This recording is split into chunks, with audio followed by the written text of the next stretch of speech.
Hello students, welcome to 5 CIMA classes in collaboration with City Model College। आज हम लोग class 12th में electrostatic के चैप्टर में जो हमारा बोर्ड सिलेबस था उसमें हमने काफी चीजों को कवर कर लिया। इलेक्ट्रोस्टैटिक के चैप्टर में आपके electric charges and fields, concepts of electric field and it's intensity, electric lines of forces, electric dipole and dipole movement, Gauss theorem and applications. यहाँ तक हम लोग इलेक्ट्रोस्टैटिक में अपने लास्ट जितने भी लेक्चर्स हमने अटेंड किए हैं उनमें हम लोग ये चीजें पढ़ ली। आज हम लोग इसी इलेक्ट्रोस्टैटिक की सीरीज में जो electrostatic potential energy and capacitor section को पढ़ेंगे। इसमें कुछ जो पोर्शन आज हो सकेगा उसको आज करेंगे, बाकी रिमेनिंग पोर्शन को नेक्स्ट टर्न पे करेंगे। ओके, तो चलिए स्टार्ट करते हैं आज का इलेक्ट्रोस्टैटिक पोटेंशियल एंड ओके। तो अब हम बात करेंगे पोटेंशियल एनर्जी की। इस पोटेंशियल एनर्जी वर्ड को हम लोग 11th में भी पढ़ चुके हैं ग्रेविटेशनल पोटेंशियल एनर्जी के रूप में। पोटेंशियल एनर्जी के लिए हम लोगों ने ग्रेविटेशनल पोटेंशियल एनर्जी या ग्रेविटेशन फील्ड वाले चैप्टर में पढ़ा था कि जब किसी बॉडी को एक प्लेस से दूसरे प्लेस ग्रेविटी के अगेंस्ट ले जाते हैं हाइट पर, तो हमको जो एक्स्ट्रा वर्क करना पड़ता है वही बॉडी की पोटेंशियल एनर्जी में स्टोर हो जाता है। तो जिस तरह से हमने ग्रेविटेशनल पोटेंशियल एनर्जी को पढ़ा है, ठीक उसी तरह से हम यहाँ पर इलेक्ट्रोस्टैटिक पोटेंशियल एनर्जी को भी पढ़ेंगे।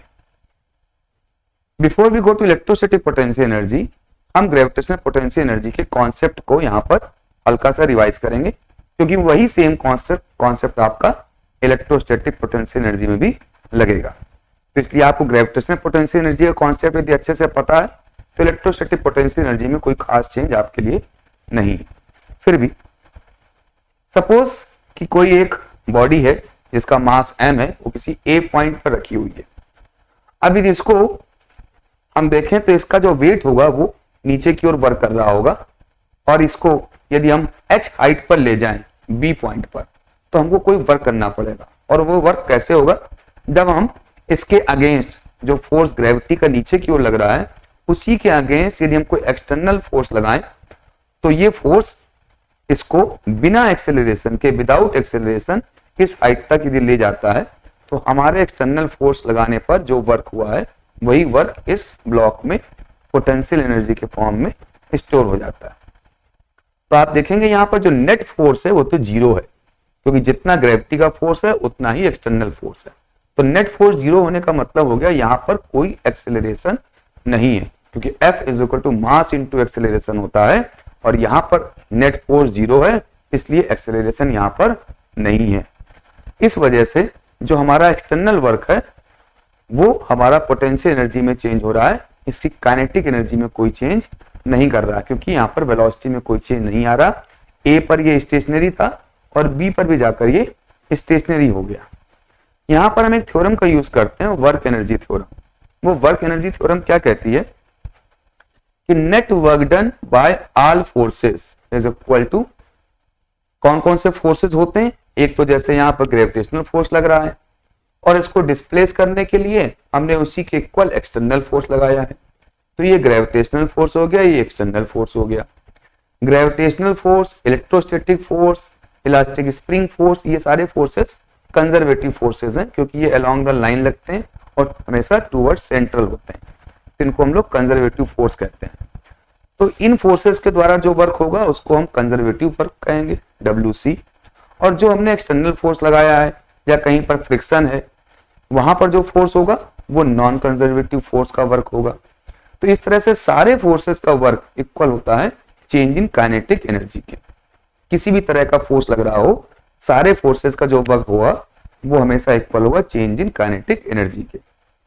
अब यदि हम इसमें अपने पर्टिकुलर केस की बात करेंगे तो यहाँ पर तो change in kinetic energy zero है, लेकिन एक चीज और हम जानते हैं कि जो कंजर्वेटिव फोर्स होता है उसका जो वर्क होता है वो इक्वल होता है minus change in potential energy के। यानी कंजर्वेटिव फोर्सेस के द्वारा जो किया गया वर्क है वो हमेशा नेगेटिव एनर्जी में माइनस का चेंज लाता है। जैसे यहाँ पर यदि बॉडी ऊपर की ओर जाएगी तो बॉडी की पोटेंशियल एनर्जी तो बढ़ेगी, वो हो जाएगी mgh, लेकिन जो वर्क होगा इस ग्रेविटी के द्वारा वो होगा माइनस mgh, क्योंकि वेट नीचे क्यों लग रहा है, डिस्प्लेसमेंट ऊपर क्यों लग रहा है, तो इसलिए वर्क नेगेटिव का होगा माइनस mgh। लेकिन जो पोटेंशियल एनर्जी में गेन हो रहा है वो इंक्रीज हो रही है, यानी पोटेंशियल एनर्जी चेंज पॉजिटिव की है, जबकि जो वर्क है कंजर्वेटिव फोर्स का वो नेगेटिव का है। इसीलिए यहां पर आपको ध्यान रखना है कि कंजर्वेटिव फोर्सेस का जो वर्क होता है वो हमेशा इक्वल होता है minus negative change of potential energy के।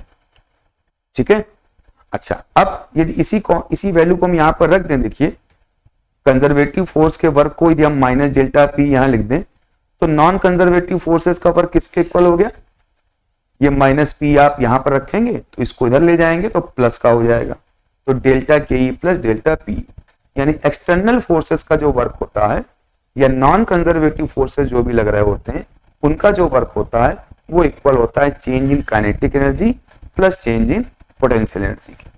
तो इस एग्जांपल की बात करें तो यहां पर तो काइनेटिक एनर्जी में कोई चेंज नहीं है, पहले भी काइनेटिक एनर्जी जीरो है, बाद में भी काइनेटिक एनर्जी जीरो है, तो यहां पर डेल्टा के ही जीरो हो गया इस पर्टिकुलर सिनेरियो के लिए। उस कंडीशन में आपका work done bye non conservative forces यानी एक्सटर्नल फोर्सेस का कितना हो गया, डेल्टा पी हो गया। तो ये आपको दो एग्जांपल याद रखने या तीन फॉर्मूले यहां पर याद रखने बहुत जरूरी है। पहला तो ये कि कंजर्वेटिव वर्क हो या नॉन कंजर्वेटिव वर्क हो, सारा वर्क इक्वल होता है चेंज इन काइनेटिक एनर्जी के, ये हर जगह हर कंडीशन में अप्लाई होगा, इसमें कोई चेंज नहीं होगा। फिर जो ये नेक्स्ट पार्ट है, कंजर्वेटिव फोर्सेस का जो वर्क होता है वो इक्वल टू होता है minus change in potential energy का, ये भी आपको हर कंडीशन में लगाना है।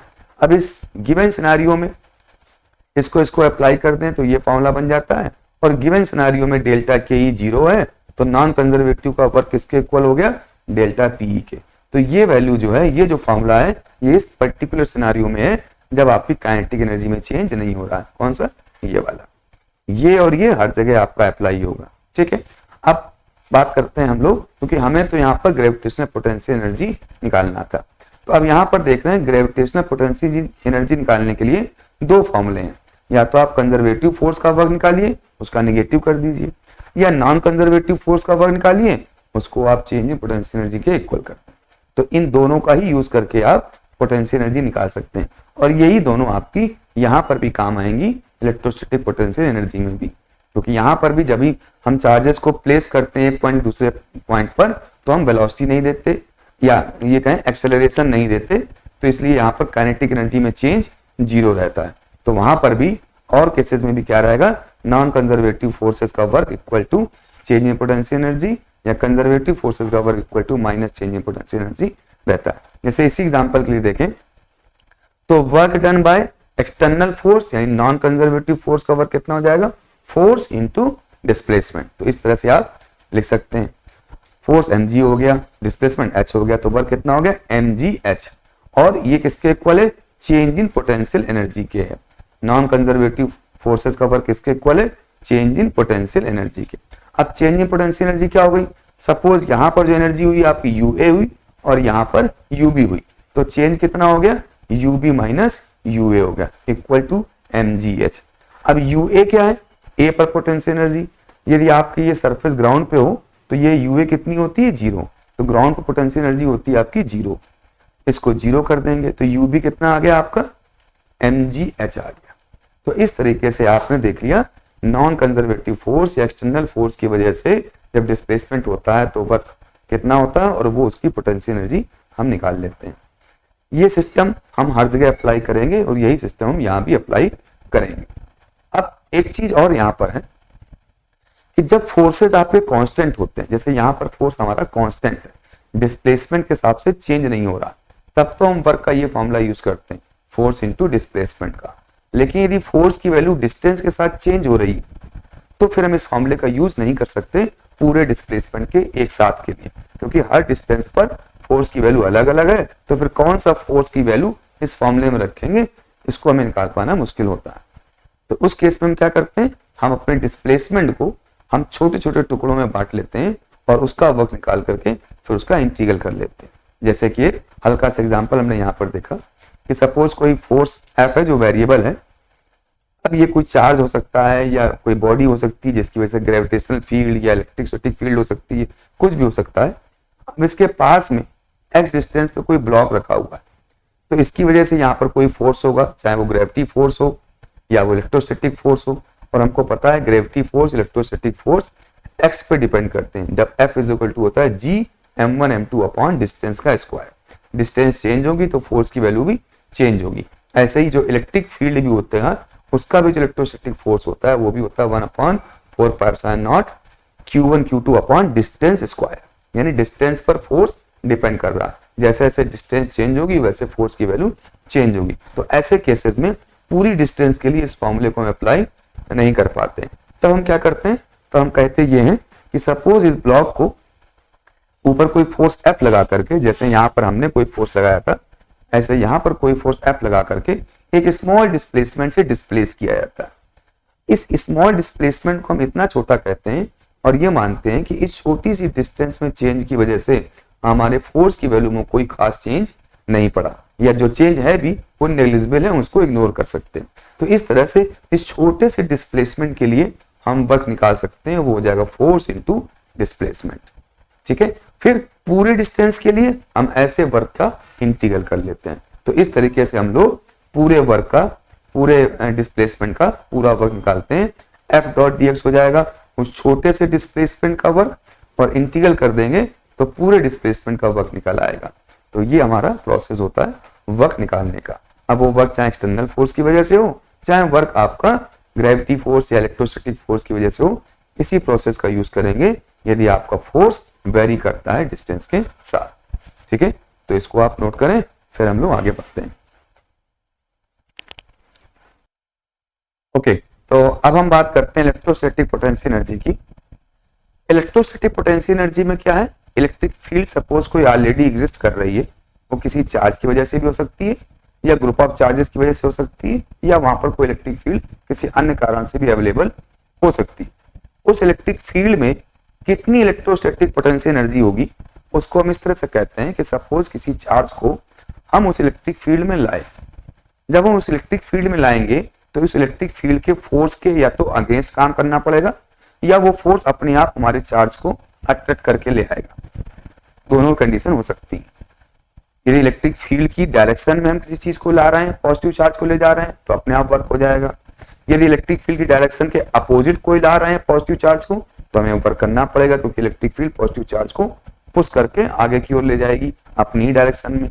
नेगेटिव चार्ज को ला रहे हैं तो इलेक्ट्रिक फील्ड अपने अपोजिट डायरेक्शन में उसको अट्रैक्ट कर लेगी। तो डिपेंड करता है हम किस चार्ज को ला रहे हैं। लेकिन जो इलेक्ट्रोस्टैटिक पोटेंशियल एनर्जी होगी वो ठीक ग्रेविटेशनल पोटेंशियल एनर्जी की तरह ही किसी बॉडी को जब हम ग्रेविटी फील्ड में, ग्रेविटेशनल फील्ड में एक हाइट से दूसरी हाइट ले जाते हैं, तो जो वर्क एक्सटर्नल होता है वो आपका चेंज इन पोटेंशियल एनर्जी के इक्वल होता है। ऐसे यहाँ पर भी इलेक्ट्रिक फील्ड में किसी चार्ज को हम एक पॉइंट से दूसरे पॉइंट तक लाने में जो वर्क करना पड़ेगा वो वहां पर change in electrostatic potential energy होगा। तो आइए देखते हैं। सपोज ये कोई इलेक्ट्रिक फील्ड है, इस तरह से यूनिफॉर्म इलेक्ट्रिक फील्ड है, और यहाँ पर किसी पॉइंट ए पर यदि हम कोई चार्ज Q0 लाते हैं, तो इस Q0 को लाने में जो हमको वर्क करना पड़ेगा वही इस पॉइंट पर इस चार्ज की इलेक्ट्रोस्टैटिक पोटेंशियल एनर्जी होगी। ठीक है, तो इसको हम क्या करेंगे, हमें लाएं कहां से, तो हमें इसको लाना होगा वहां से जहां पर इलेक्ट्रिक फील्ड का इफेक्ट बिल्कुल नहीं था, यानी इन्फिनिटी। यानी इन्फिनिटी से किसी चार्ज को हम पॉइंट ए तक लाते हैं, तो जो वर्क करना पड़ता है वही इक्वल होता है चेंज इन पोटेंशियल एनर्जी के, यहाँ पर change in electrostatic potential energy. ठीक है, तो अब हमारा पर्पस क्या हो गया कि हम अपने चार्जेस को कहां से लाएंगे, इन्फिनिटी से लाएंगे किसी पॉइंट तक। अब यहाँ जो वर्क होगा वो भी दो तरीके का होगा। जैसे पिछले हमने केस में देखा, जब किसी बॉडी को हम किसी हाइट पर ले जाते हैं तो वहां पर दो फोर्सेस लग रहे होते हैं। एक तो बॉडी का खुद का वेट नीचे की ओर लग रहा होता है, और दूसरा एक हम जो फोर्स लगाते हैं बॉडी के वेट के अगेंस्ट ऊपर की ओर। तो एक हमारे एक्सटर्नल फोर्स का वर्क होता है और एक बॉडी के वेट का ग्रेविटी वर्क होता है। तो जो ग्रेविटेशनल फोर्स का वर्क है वो कंजर्वेटिव फोर्स का वर्क होता है, जो हमारे द्वारा लगाए गए फोर्स का वर्क होता है वो एक्सटर्नल फोर्स का वर्क या नॉन कंजर्वेटिव फोर्स का वर्क होता है। और पीछे केसेस में देख लिया हमने कि यदि वर्क किया गया है W, तो जो पोटेंशियल एनर्जी में चेंज है वो इक्वल है आपके एक्सटर्नल वर्क के, यानी एक्सटर्नल फोर्स का वर्क इक्वल है चेंज इन पोटेंशियल एनर्जी के। वही इलेक्ट्रिक फील्ड का जो वर्क होगा वो इक्वल होगा minus change in potential energy के। ठीक है, ये आपका नॉन कंजर्वेटिव फोर्स का वर्क है, डेल्टा यू के इक्वल है, और ये आपका कंजर्वेटिव फोर्स का वर्क है जिसका नेगेटिव इक्वल है डेल्टा यू के, या वर्क इक्वल है नेगेटिव के डेल्टा यू के, दोनों तरह से आप इसको लिख सकते हैं। ठीक है, तो इस कॉन्सेप्ट को अब हम यहाँ पर अप्लाई करेंगे और इलेक्ट्रोस्टैटिक पोटेंशियल एनर्जी निकालेंगे। ठीक है, तो इसको आप नोट कर लें।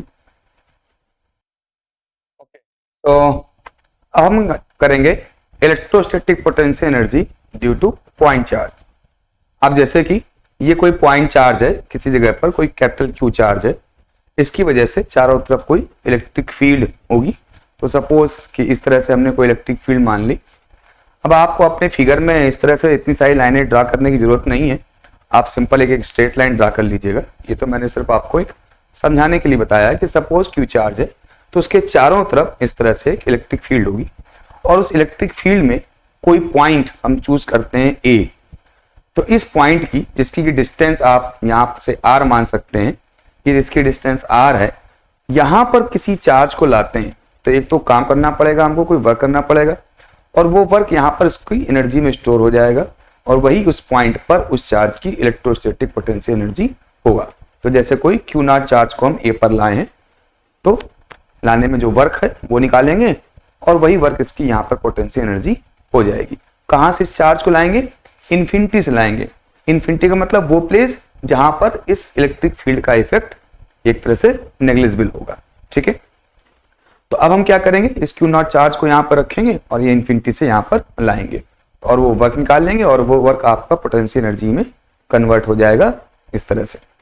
तो क्या करते हैं कि सपोज चार्ज को हम यहाँ पर लाए, अब यहां तक का वर्क निकालना, तो वर्क निकाले कैसे? क्योंकि हर जगह तो इसके ऊपर इस चार्ज की वजह से जो लगने वाला फोर्स होगा वो चेंज होता रहेगा। तो आप यहां इन्फिनिटी से लेकर यहां तक की जो डिस्प्लेसमेंट है, इस पूरे डिस्प्लेसमेंट को एक साथ वर्क नहीं निकाल सकते, क्योंकि हर पॉइंट पर, हर पोजीशन पे जो इस पर फोर्स लग रहा होगा वो इस चार्ज की वजह से अलग अलग लग रहा होगा, क्योंकि इलेक्ट्रिक फील्ड की वैल्यू भी जैसे जैसे चार्ज की तरफ आते जाएंगे इंक्रीज होती जाएगी। यहाँ पर इलेक्ट्रिक फील्ड की इंटेंसिटी कम थी, जैसे जैसे पास आते आएंगे इलेक्ट्रिक फील्ड इंटेंसिटी बढ़ेगी, तो फोर्स की वैल्यू भी जैसे जैसे पास आएंगे वो बढ़ती जाएगी, यानी फोर्स चेंज हो रहा है। तो हम क्या करेंगे, इन्फिनिटी से लेकर यहां तक की डिस्टेंस का किसी एक आर्बिट्ररी पोजीशन पे, कोई एक ऐसी पोजीशन इन बिटवीन, रास्ते में किसी एक डिस्टेंस पे, सपोज कोई पॉइंट बी मान लिया, जिसकी की डिस्टेंस हमारे सेंटर से कितनी थी? एक्स थी। हमारे चार्ज को कहां से ला रहे हैं? इन्फिनिटी से ला रहे हैं। कहां तक ला रहे हैं? ए पॉइंट तक ला रहे हैं, जिसकी डिस्टेंस कितनी है? आर है। लेकिन हमने क्या किया, ए से इन्फिनिटी के बीच का जो रास्ता है उसमें कहीं किसी इंटरमीडिएट टाइम पर कोई पॉइंट बी होगा जो कि डिस्टेंस एक्स रखता होगा यहां से, और यहां पर हम चार्ज को लाएंगे, फिर यहां पर थोड़ा सा डिस्प्लेस करेंगे, और फिर उस डिस्प्लेसमेंट में वर्क निकालेंगे। फिर ऐसे वर्क का यहां से लेकर यहां तक के लिए इंटीग्रल कर देंगे। ठीक है, तो इस तरह से जब चार्ज हम यहां पर रखेंगे तो फोर्स कौन सा लग रहा होगा? यहाँ पर इस इलेक्ट्रिक फील्ड की वजह से, जो इस चार्ज के कारण यहाँ पर अवेलेबल है, तो उसकी वजह से इलेक्ट्रिक फील्ड होगी Fe। इतना ही फोर्स जब हम इस तरफ की ओर लगाएंगे तभी आप इस चार्ज को इस तरफ की ओर ला पाएंगे। तो सपोज इसी के इक्वल चार्ज फोर्स हमने लगाया, अब इक्वल क्यों लगाएंगे? यदि इक्वल फोर्स नहीं लगाएंगे, ज्यादा लगाएंगे, तो उसमें कोई एक्सीलरेशन क्रिएट हो जाएगा। एक्सीलरेशन क्रिएट हो जाएगा तो वहां पर काइनेटिक एनर्जी डेवलप हो जाएगी, वो हमको यहाँ पर नहीं करनी। हमें काइनेटिक एनर्जी में कोई चेंज नहीं करना, यहाँ पर कोई एक्सीलरेशन हमको नहीं लगाना। तो बिना एक्सीलरेशन के लिए जरूरी है कि नेट फोर्स 0 है, इसलिए हम उतना ही फोर्स लगाएंगे जितना फोर्स इस पर इलेक्ट्रोस्टैटिक लगा रही है, उतना ही फोर्स लगा करके हम इसको इधर की ओर डिस्प्लेस करेंगे। तो सपोज उस एक्सटर्नल फोर्स से हम इसको dx डिस्टेंस डिस्प्लेस करते हैं। कहां पर आपका चार्ज था? x डिस्टेंस पे था। कहां से? सेंटर से, आपके चार्ज से x डिस्टेंस पे कोई चार्ज था आपका Q0, उस पर एक्सटर्नल फोर्स Fe लगाया, और उस फोर्स से आपने इसको dx डिस्टेंस डिस्प्लेस की। तो अब आपका फोर्स भी देखिए इसी तरफ की ओर है, डिस्प्लेसमेंट भी इसी तरफ की ओर है, तो आप वर्क निकाल सकते हो dw क्यों कहेंगे? क्योंकि छोटी डिस्टेंस में किया गया वर्क है। dw is equal to f dot dx, f और dx सेम डायरेक्शन में। अब dx का मतलब क्या होता है? x की वैल्यू में चेंज। x क्या चीज है? इस पॉइंट की इस सेंटर चार्ज से पोजीशन है, dx क्या है, इस x में चेंज। तो x में चेंज कैसा हो रहा है, x की वैल्यू कम हो रही है, इसलिए dx की जो वैल्यू लिखेंगे वो माइनस का dx लिखेंगे। क्यों लिखेगा माइनस का dx, क्योंकि आपके चलने से जो x वैल्यू है, यानी x की जो पोजीशन है, x की जो वैल्यू है वो रिड्यूस हो रही है। ds का मतलब होता है final value of x minus initial value of x। तो जब आप इधर की ओर चलेंगे तो x की जो फाइनल वैल्यू होगी वो पहले वाली वैल्यू से छोटी हो जाएगी, इसलिए ds कैसा आएगा, माइनस का आएगा। तो इसलिए जब वर्क निकालेंगे यहां पर तो हम लिखेंगे f डॉट dx, और dx कैसा होगा, माइनस का होगा। तो इस तरीके से जो वर्क होगा f डॉट dx होगा, और ds कैसा होगा, माइनस का होगा। तो ये तो वर्क हो गया इस छोटे से डिस्प्लेसमेंट का। ठीक है, अब आप चाहें तो इसको ओपन कर लीजिए, जो डॉट प्रोडक्ट है तो हो जाएगा f dot dx cos theta. Minus sign तो बना रहेगा, ये माइनस साइन किस वजह से है, क्योंकि x की वैल्यू आपके चलने से कम हो रही है, इसलिए जो dx है वो निगेटिव का है। तो मैंने यहाँ पर लिख भी दिया, इससे आप ध्यान रखें। अब थीटा यहाँ पर कितना होगा, f और dx सेम डायरेक्शन में है तो थीटा आपका 0 हो गया। तो सिंपली क्या हो गया, dw is equal to minus f dx। और f कौन सा ले रहे हैं हम लोग, f हम लोग ले रहे हैं एक्सटर्नल फोर्स। दूसरा फोर्स कौन सा लग रहा है, इलेक्ट्रोस्टैटिक फोर्स। तो हम वर्क किसका निकाला है हमने, एक्सटर्नल फोर्स का वर्क निकाला है। एक्सटर्नल फोर्स का वर्क कौन सा होता है, नॉन कंजर्वेटिव वर्क होता है। तो ये नॉन कंजर्वेटिव वर्क कितना आया, minus F external into dx। अच्छा, ये तो हो गया इस छोटे से प्लेस का वर्क। हमको तो इंफिनिटी से यहां तक का वर्क निकालना है, तो हम क्या करेंगे, इस वर्क का इंटीग्रल कर देंगे। और x की वैल्यू कैसे चेंज हो रही है, इंफिनिटी से r तक चेंज हो रही है। तो इस प्रकार से हम अब वर्क निकाल लेंगे जिसमें आपकी लिमिट चेंज हो रही है, इंफिनिटी से a पॉइंट तक हम आ रहे हैं।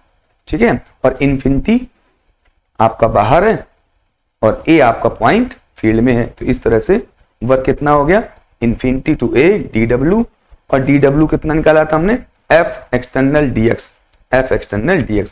लिमिट क्या लगा दी, इंफिनिटी से a का मतलब यहाँ पर क्या है, a का मतलब आप r है, यहाँ पर क्या लिखेंगे, यहाँ पर r लिखेंगे। ठीक है, तो ये आपका पहला स्टेप हो गया वर्क निकालने का, इंफिनिटी से a पॉइंट तक। अब इसमें f एक्सटर्नल की वैल्यू पुट करेंगे और फिर इसका इंटीग्रल करके इसको सॉल्व करेंगे। तो इसको नोट कर लीजिए। ओके, तो अब आगे देखते हैं। ये हमारी पोजीशन थी, हमारा पॉइंट बी था, यहां से हमने इसको dx डिस्प्लेस किया था, वर्क निकाला था, और उस पूरे वर्क का हम लोग इंटीग्रल कर रहे थे। तो इंटीग्रल करने में हम f एक्सटर्नल की वैल्यू पुट करनी। अब हम पहले ही जान चुके हैं कि जो f एक्सटर्नल होगा वो किसके इक्वल होगा, इलेक्ट्रोस्टैटिक फोर्स के इक्वल होगा। तो जब चार्ज आपका इस चार्ज से x डिस्टेंस पर था, तो इस पॉइंट पर इस चार्ज पर कितना फोर्स लग रहा है, तो उस पॉइंट पर फोर्स लग रहा है F is equal to 1/4πr0 QQ0/x²। ये इलेक्ट्रोस्टैटिक फोर्स की वैल्यू है, और यही वैल्यू हमारे किसकी होगी, हमारे F एक्सटर्नल की होगी। ठीक है, तो इसको थोड़ा सा शॉर्ट फॉर्म में लिखने के लिए इस 1/4πr0 को क्या लिख लेते हैं, सिंपल K लिख देते हैं। तो K QQ0/x²। इस तरह से आप F की आपकी वैल्यू हो गई, इसमें आपका जो कांस्टेंट है उसको K लिख दिया, और इस कांस्टेंट या K की वैल्यू क्या होती, 9.0 × 10⁻⁹ न्यूटन मीटर स्क्वायर पर कूलम स्क्वायर होती है। ये आवश्यकता पड़ने पर जब हम न्यूमेरिकल सॉल्व करते हैं तब रखते हैं, अदरवाइज हम इस फॉर्म में या इस फॉर्म में ही फॉर्मूले को यूज करते हैं।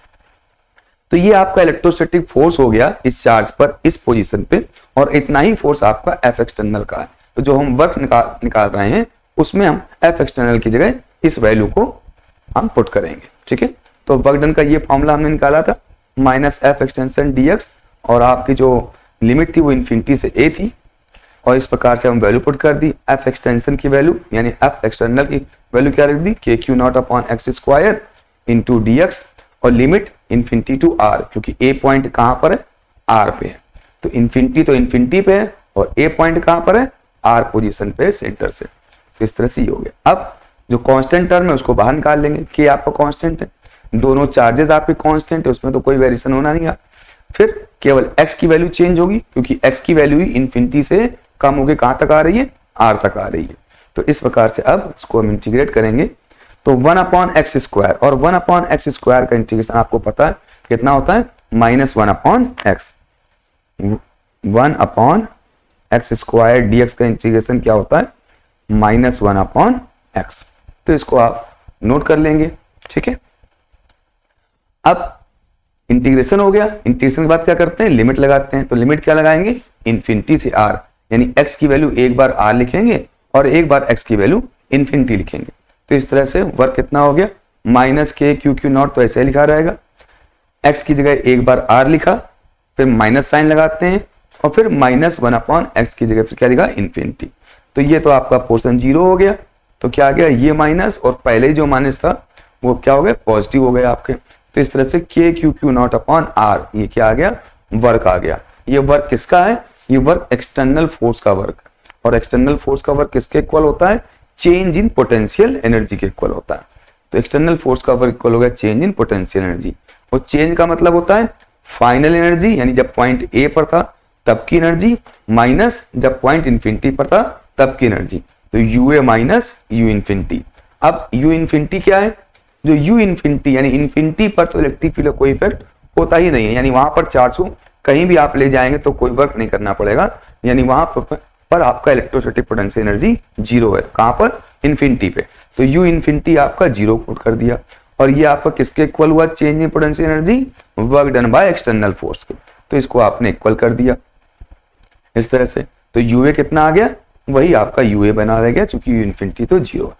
तो इस पॉइंट ए पर इलेक्ट्रोस्टैटिक पोटेंशियल एनर्जी कितनी आ गई, जितना की वर्क किया था एक्सटर्नल फोर्स ने, और वो कितना था, K Q Q naught upon R था।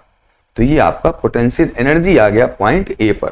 पोटेंशियल एनर्जी मतलब क्यू नॉट चार्ज को इंफिनिटी से क्यू चार्ज के आर डिस्टेंस पास किसी पॉइंट ए पर लाने में किया गया वर्क, यानी पोटेंशियल एनर्जी। ठीक है, अब आप इसको नोट कर लीजिए। ओके, तो अब हम नेक्स्ट देखते हैं interaction energy of system of charge particles. Charge particle की वजह से जो आपका सिस्टम बन रहा है उसमें कितनी आपकी टोटल पोटेंशियल एनर्जी है, इलेक्ट्रोस्टैटिक पोटेंशियल एनर्जी। सपोज कि ये हमने कोई चार्ज का सिस्टम ले लिया, मतलब कई सारे चार्जेस हैं, Q1, Q2, Q3, Q4, 4 आपके चार्जेस हैं इस तरह से। इन चार्जेस का पूरा एक सिस्टम है। सिस्टम क्यों है, सबसे पहले Q1 चार्ज को जब आप यहाँ पर लाए होंगे तो कोई भी काम नहीं करना पड़ेगा, क्योंकि वहां कोई इलेक्ट्रिक फील्ड नहीं थी, वहां पर कोई दूसरा चार्ज नहीं था।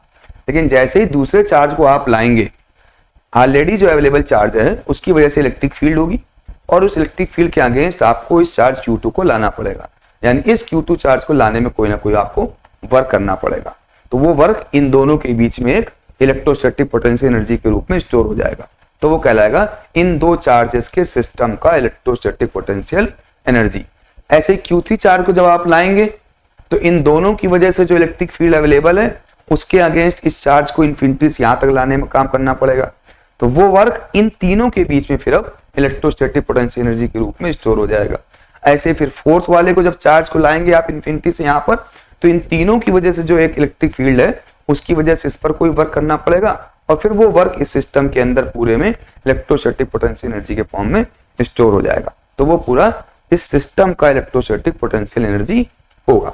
तो अब यदि उसको निकालना चाहें तो हम पहले ही अभी देख चुके हैं कि दो चार्जेस के बीच में जो इलेक्ट्रोस्टैटिक पोटेंशियल एनर्जी होती है, यदि एक चार्ज कैपिटल Q हो, एक Q नॉट, तो K Q Q not upon R होती है, जो कि वर्क डन होता है एक चार्ज की ऑलरेडी प्रेजेंस में दूसरे चार्ज को लाने में किया गया वर्क, जिसको हम इलेक्ट्रोस्टैटिक पोटेंशियल एनर्जी दो चार्जेस के बीच में निकाल चुके हैं। इस तरह से वो इलेक्ट्रोस्टैटिक पोटेंशियल एनर्जी इन दो चार्जेस के बीच में भी होगी, इनके बीच भी होगी, इनके बीच भी होगी, इनके बीच होगी, इनके बीच होगी, इनके बीच, यानी जो भी पॉसिबल पेयर बन रहे होंगे, हर पॉसिबल पेयर के बीच में वो इलेक्ट्रोस्टैटिक पोटेंशियल एनर्जी एग्जिस्ट करेगी, और सिस्टम की जो टोटल एनर्जी होगी वो सारे पॉसिबल पेयर्स की अलग अलग इलेक्ट्रोस्टैटिक एनर्जी का सम होगा। तो अब आप यहां पर देखिए कितने पेयर्स बन रहे होंगे, यहां पर इस तरह से आपके इतने पेयर्स बन रहे हैं।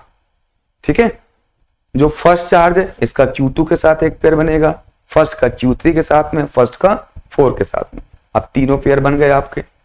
अब सेकंड का फर्स्ट के साथ पेयर तो इसी में लिख गया, फिर सेकंड का थर्ड के साथ बनेगा और सेकंड का फोर्थ के साथ बनेगा, वो यहां हो गया। अब फोर्थ का आपका थर्ड के साथ बनेगा, क्योंकि फोर्थ का सेकंड और फर्स्ट के साथ तो यहां ऑलरेडी ले लिया है। तो इस तरह से टोटल पेयर्स कितने बन रहे हैं आपके, 6 पेयर्स यहां पर बन रहे हैं। तो इन 6 पेयर्स की सबकी इलेक्ट्रोस्टैटिक पोटेंशियल एनर्जी होगी, और सबका आपका सम करेंगे तो टोटल पोटेंशियल एनर्जी आपके सिस्टम की आ जाएगी। तो इस तरह से सभी की पोटेंशियल एनर्जी हमने लिख ली। जैसे 1 2 है तो 1 2 हो जाएगा k q1 q2 upon this distance square. 1 और 3 है तो k q1 q2 upon this distance square, sorry केवल r, k q1 q2 upon r, distance का स्क्वायर नहीं, ओनली डिस्टेंस।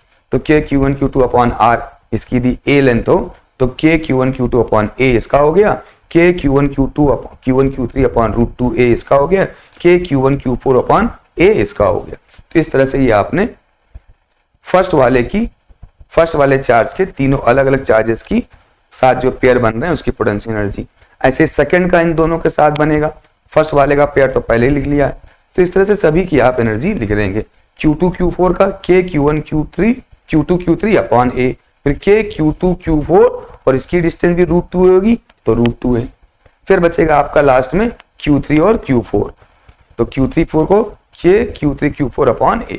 इस तरह जितने भी आपके पॉसिबल पेयर थे चार्जेस के, उन सबके बीच की इलेक्ट्रोस्टैटिक पोटेंशियल एनर्जी को आप सम कर देंगे।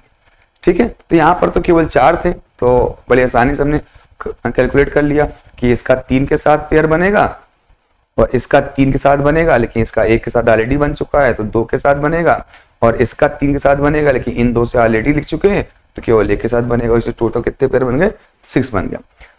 तो नंबर ऑफ पेयर्स कितने बनेंगे इसके लिए हम लोग एक फॉर्मूला यूज करते हैं n(n-1/2) का। ठीक है, ये फॉर्मूला यूज करते हैं। यदि total number of charges n हो तो टोटल जो पेयर बनेंगे वो होंगे n(n-1/2)। जैसे यहाँ पर 4 चार्जेस थे, ठीक है, तो टोटल नंबर ऑफ पेयर्स कितने बनेंगे?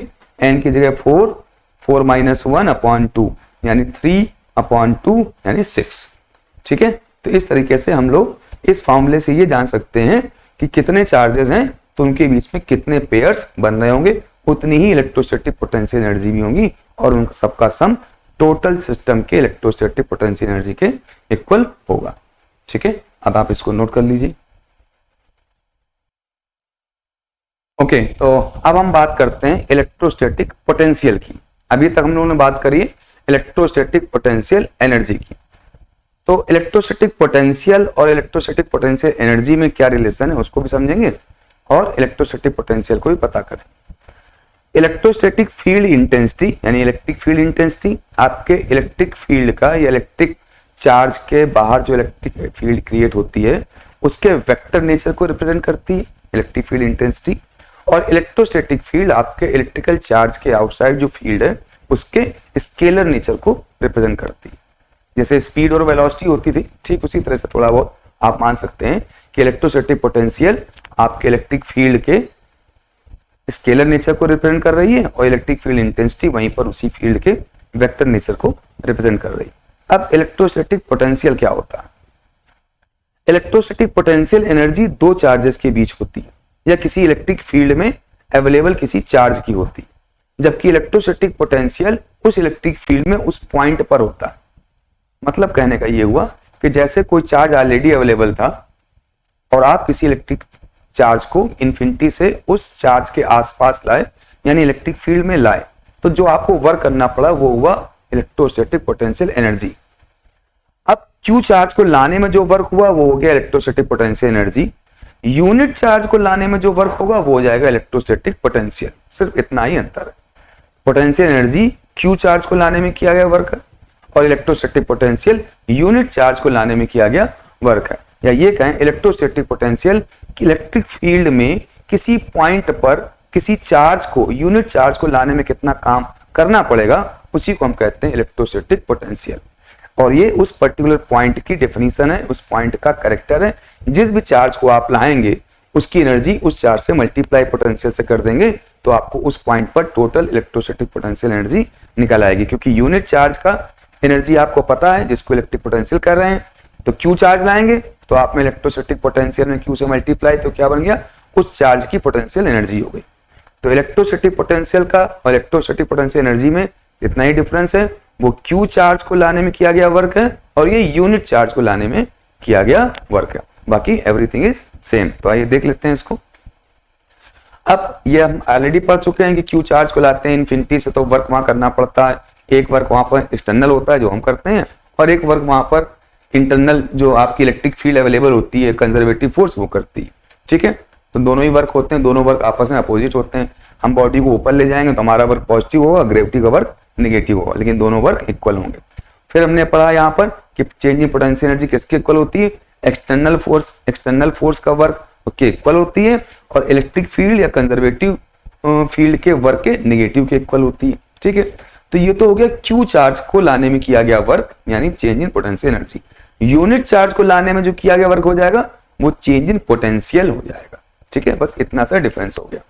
ठीक है, तो यूनिट चार्ज को लाने में किया गया वर्क कितना हो गया, डेल्टा यू कहें या डब्ल्यू एक्सटर्नल कहें, ठीक है, अपॉन क्यू नॉट, यानी क्यू नॉट चार्ज को लाए तो हमें ये वर्क करना पड़ा।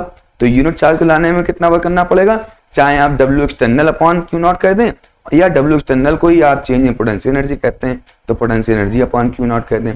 अब यदि वर्क आपको डब्ल्यू एक्सटर्नल है तो ये कर देंगे, कोई यदि इलेक्ट्रिक फील्ड है तो उसको माइनस कर लिख लेंगे। ठीक है, सिर्फ इतना ही है। एक्सटर्नल फोर्स का वर्क है तो वर्क अपॉन चार्ज, यानी potential energy upon charge. Negative force का वर्क है, सॉरी इलेक्ट्रिक फील्ड का वर्क है तो negative W upon Q not, लेकिन रहेगा डेल्टा यू ही। ठीक है, इसको आप नेगेटिव साइन यहाँ पर नहीं लेंगे। ठीक है, इसको आप प्लस ही रहेंगे क्योंकि हमेशा क्यू प्लस का ही रहता है। सॉरी, मतलब जो चेंज इन पोटेंशियल एनर्जी होती है वो डेल्टा यू ही लेते हैं। बस इलेक्ट्रिक फील्ड का जो वर्क होगा वो नेगेटिव ले लेंगे, क्योंकि आपका जो डेल्टा यू होता है वो डब्ल्यू इलेक्ट्रिक फील्ड के नेगेटिव के इक्वल होता है। ठीक है, तो ये आप डिपेंड करता है आप कौन सा वर्क निकाल रहे हैं, किसके द्वारा आप एनर्जी निकाल रहे हैं। एक्सटर्नल वर्क की एनर्जी, एक्सटर्नल फोर्स की एनर्जी निकाल रहे हैं तो सिंपल अपॉन क्यू नॉट कर देंगे, W upon Q not. Electric field conservative field का वर्क निकाल रहे हैं तो वो नेगेटिव करके फिर आप क्यू नॉट से डिवाइड करेंगे। तो ये क्या चीज हो गई, ये हो गई आपकी चेंज इन पोटेंशियल एनर्जी। ठीक है, नेगेटिव सिंगल यूनिट चार्ज को लाने में जो वर्क है वो क्या हो गया, पोटेंशियल हो गया। टोटल चार्ज को लाने में जो वर्क हुआ वो क्या हो गया, पोटेंशियल एनर्जी या वर्क हो गया। तो इस तरह से आप कोई भी डेफिनेशन ऊपर से चूज कर सकते हैं लिखने के लिए। तो अब इसी को हम लोग सिंपलेस्ट फॉर्म में V is equal to W upon Q कहते हैं। V is equal to W upon Q, या W की जगह पर U अपॉन क्यू। कब, जब आपका ये चार्ज इंफिनिटी से ला रहे होंगे किसी पॉइंट पर, क्योंकि उस जगह के लिए आपका U इंफिनिटी तो जीरो होता है, सिर्फ UA आता है, इसीलिए U लिख दिया गया या W लिख दिया गया। तो ये तो होगा इलेक्ट्रोस्टैटिक पोटेंशियल की definition in terms of electrostatic potential energy. अब जैसे किसी पॉइंट चार्ज की वजह से इलेक्ट्रिक फील्ड इंटेंसिटी होती है, ऐसे ही किसी पॉइंट चार्ज की वजह से इलेक्ट्रोस्टैटिक पोटेंशियल कितना होगा उसको भी हम यहां पर निकालेंगे। अब जैसे सेम उसी तरह का एक सिंपल हमने एग्जांपल ले लिया कि कोई प्लस क्यू चार्ज रखा हुआ है, उसके पॉइंट ए पर हमको इलेक्ट्रोस्टैटिक पोटेंशियल निकालना है। तो क्या सिस्टम हो गया, क्यू नॉट चार्ज को इन्फिनिटी से इस पॉइंट ए तक लाएंगे, निकालने में लाया हुआ वर्क निकालेंगे, उस वर्क में क्यू नॉट से डिवाइड कर देंगे तो वही क्या हो जाएगा आपका चेंज इन पोटेंशियल। ठीक है, फिर से समझ लीजिए, कोई प्लस चार्ज क्यू ऑलरेडी है, उसके आर डिस्टेंस पर कोई पॉइंट ए है, हमें यहां पर इलेक्ट्रोस्टैटिक पोटेंशियल निकालना है।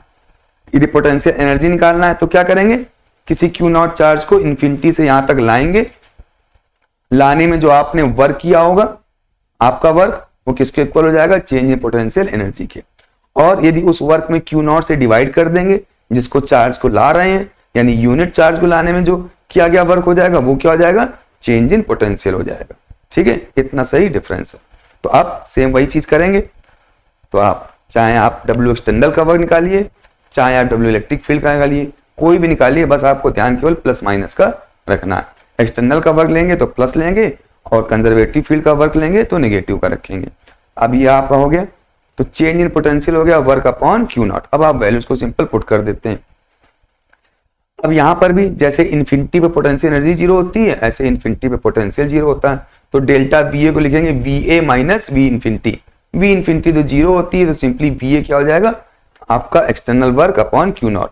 एक्सटर्नल वर्क कितना था, K Q Q naught upon are.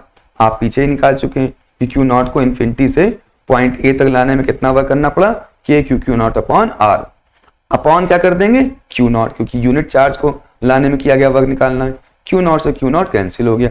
तो इस तरह से इन्फिनिटी ए से इन्फिनिटी तक लाने में वर्क कितना हो गया, k q upon r. Infinity potential zero होता है, इसलिए वी इज इक्वल टू क्या हो गया, सिंपल के क्यू अपॉन आर आ गया। यानी उस पॉइंट पे पोटेंशियल एनर्जी होगी k Q Q naught upon r, और पोटेंशियल कितना हो जाएगा, के क्यू अपॉन आर हो जाएगा।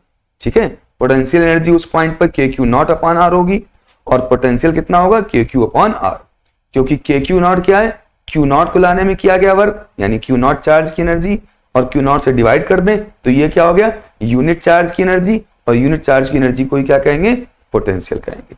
तो इस तरह से आपने इलेक्ट्रोस्टैटिक पोटेंशियल निकाल लिया किसी पॉइंट चार्ज की वजह से।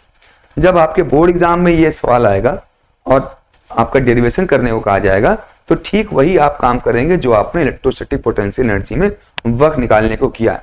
और वर्क निकालने के बाद ये 2 स्टेप और लिख देंगे कि वर्क तो हो गया पोटेंशियल एनर्जी और पोटेंशियल का मतलब हो गया वर्क अपॉन चार्ज। तो बस उसके बाद ये 2 स्टेप और लिख देंगे तो आपका electrostatic potential due two point charge का पूरा डेरिवेशन हो जाएगा। तो पोटेंशियल एनर्जी के डेरिवेशन में और पोटेंशियल के डेरिवेशन में सिर्फ इन 2 लाइंस का ही अंतर है, बाकी एवरीथिंग इज सेम। ठीक है, इसको आप नोट कर लीजिए। ओके, तो अब नेक्स्ट देखते हैं electrostatic potential due to conductor any type of sphere, किसी भी टाइप का स्फीयर हो। ठीक है, कंडक्टर है, हॉलो हो या सॉलिड हो, लेकिन कंडक्टर होना चाहिए। तो इसकी वजह से हम इलेक्ट्रोस्टैटिक पोटेंशियल को निकालेंगे। ठीक है, तो सपोज ये कोई आपका स्फीयर है जिस पर चार्ज कैपिटल क्यू दिया हुआ है और इसकी रेडियस जो है वो कैपिटल आर है। ये तो हो गया इस स्फीयर का आपका एट्रीब्यूट्स कि स्फीयर पर चार्ज कितना है, कैपिटल क्यू, और इसकी रेडियस है आर। और सपोज इससे सेंटर से, इसके सेंटर से एक्स डिस्टेंस पे कोई पॉइंट पी है, उस पर आपको इलेक्ट्रोस्टैटिक पोटेंशियल निकालना है। ठीक है, तो आप पहले भी देख चुके हैं कि किसी कंडक्टिंग स्फीयर के बाहर के किसी पॉइंट के लिए जो स्फीयर होता है वो एक पॉइंट चार्ज की तरह ही बिहेव करता है। तो ये स्फीयर भी यहां पर भी इलेक्ट्रोस्टैटिक पोटेंशियल के लिए भी किसी बाहरी पॉइंट के लिए as a point charge behave करेगा, जैसे स्फीयर नाव के सिर्फ एक पॉइंट चार्ज हो जिसकी वैल्यू कितनी हो, क्यू। तो इस प्लस क्यू की वजह से एक्स डिस्टेंस पे किसी पॉइंट पी पर इलेक्ट्रोस्टैटिक पोटेंशियल का फॉर्मूला क्या है वो हम लोग पीछे निकाल चुके हैं। वो क्या होता है कि V इज इक्वल टू के क्यू अपॉन आर, और आर यहाँ पर कितना है, एक्स है। तो के क्यू अपॉन एक्स आपका पोटेंशियल हो गया किसी स्फीयर के आउटसाइड किसी पॉइंट पी के लिए, वही फॉर्मूला जो किसी यूनिट पॉइंट चार्ज की वजह से होता है। ठीक है, अच्छा अब नेक्स्ट है, यदि यही पॉइंट सरफेस पे हो जाए, यही पॉइंट यदि सरफेस पे हो जाएगा तो x की वैल्यू कितनी हो जाएगी, कैपिटल R के इक्वल हो जाएगी। तो आपके इस फॉर्मूले में x के लिए क्या आ जाएगा, सिर्फ R आ जाएगा। तो ये आपका के क्यू अपॉन आर आ गया सरफेस के लिए। अब बात करते हैं हम लोग इंटरनल पॉइंट के लिए। अब इंटरनल पॉइंट की बात करेंगे तो आप देखिए किसी कंडक्टिंग स्फीयर के अंदर इलेक्ट्रिक फील्ड 0 होती है। इसका मतलब क्या हो गया कि सरफेस से कोई चार्ज यदि आप अंदर ले जाते हैं तो कोई वर्क आपको नहीं करना पड़ेगा, क्योंकि अंदर इलेक्ट्रिक फील्ड है ही नहीं। जब इलेक्ट्रिक फील्ड नहीं है तो कोई फोर्स नहीं लगेगा, जब कोई फोर्स नहीं लगेगा तो आपको भी जो चार्ज है अंदर ले जाने में कोई वर्क नहीं करना पड़ेगा। और जब कोई वर्क नहीं करना पड़ेगा तो आपको पता है वर्क इज इक्वल टू होता है चेंज इन पोटेंशियल एनर्जी। तो वर्क 0 हो गया तो चेंज इन पोटेंशियल एनर्जी भी क्या हो गया, 0, यानी पोटेंशियल एनर्जी में कोई चेंज नहीं होगा। चेंज नहीं हो जाएगा होगा इसका मतलब क्या हुआ कि जो सरफेस पे पोटेंशियल होगा वही पोटेंशियल अंदर भी हर पॉइंट पर रहेगा, पोटेंशियल में कोई चेंज नहीं होगा। तो इस तरह से आप इस चीज को लिख सकते हैं कि सरफेस के अंदर भी जो पोटेंशियल होगा वो उतना ही होगा जितना कि सरफेस पर होता है। सरफेस के बाहर तो अलग होगा के क्यू अपॉन एक्स, सरफेस पर होगा के क्यू अपॉन आर, लेकिन सरफेस के अंदर कोई पॉइंट होगा तो वहां पर पोटेंशियल में कोई चेंज नहीं होगा, जो सरफेस पे होगा उतना ही रहेगा। ठीक है, के क्यू अपॉन आर, इसको आप नोट कर लीजिए। ओके, तो ये तो हो गया कंडक्टिंग स्फीयर की वजह से electrostatic potential outside point, surface पे पॉइंट और इनसाइड पॉइंट। कंडक्टिंग है चाहे वो हॉलो हो चाहे वो सॉलिड हो, सबके लिए एक ही फॉर्मूला होगा। अब हम क्या करते हैं, जरा ग्राफ देखते हैं electric field intensity versus distance का ग्राफ कैसा था और इलेक्ट्रोस्टैटिक पोटेंशियल और डिस्टेंस ऑफ पॉइंट के बीच का ग्राफ कैसा है। तो ठीक है, फॉर्मूले तो हमारे ये हो गए। इलेक्ट्रिक फील्ड इंटेंसिटी का फॉर्मूला था K q upon are square, यानी 1/4π क्यू अपॉन आर स्क्वायर, और पोटेंशियल फॉर्मूला आया के क्यू अपॉन आर, यानी 1/4π क्यू अपॉन आर। तो यहां पर आप देख रहे हैं ई जो है डिस्टेंस के स्क्वायर के इनवर्सली प्रोपोर्शनल है, जबकि पोटेंशियल आपके डिस्टेंस के इनवर्सली प्रोपोर्शनल, यहाँ स्क्वायर के प्रोपोर्शनल है। तो यानी जब ग्राफ आप ड्रा करेंगे तो आप पाएंगे जो इलेक्ट्रिक फील्ड इंटेंसिटी और आर स्क्वायर का ग्राफ है उसका जो कर्व होगा वो ज्यादा स्टीपर होगा, उसका स्लोप ज्यादा होगा। वहीं जो आपका पोटेंशियल और आर का ग्राफ है उसका जो स्लोप होगा उसका स्लोप कम स्टीपर होगा, कम स्लोप होगा उसका। यदि दोनों को कंपेयर करें, एक साथ रखें, तो दोनों ग्राफ इस तरीके का होगा। इलेक्ट्रिक फील्ड इंटेंसिटी का ग्राफ ज्यादा स्टीप कर रहा है, ज्यादा स्लोप ले रहा है, ज्यादा स्लोप में चेंज हो रहा है, जबकि पोटेंशियल में स्लोप में चेंज इलेक्ट्रिक फील्ड के स्लोप के चेंज से कंपैरेटिवली कम है, क्योंकि यहाँ पर स्क्वायर का प्रोपोर्शनल है इनवर्सली और यहाँ पर लीनियर पावर का इनवर्सली प्रोपोर्शनल है। ठीक है, तो आज के लिए बस इतना ही, इसको आप नोट करिएगा और नेक्स्ट टर्न पर इसी के बारे हम और आगे बढ़ेंगे और कैपेसिटेंस और इलेक्ट्रिक डाइपोल पोटेंशियल वगैरह को निकालेंगे। ठीक है, तो तब तक के लिए बाय बाय, टेक केयर।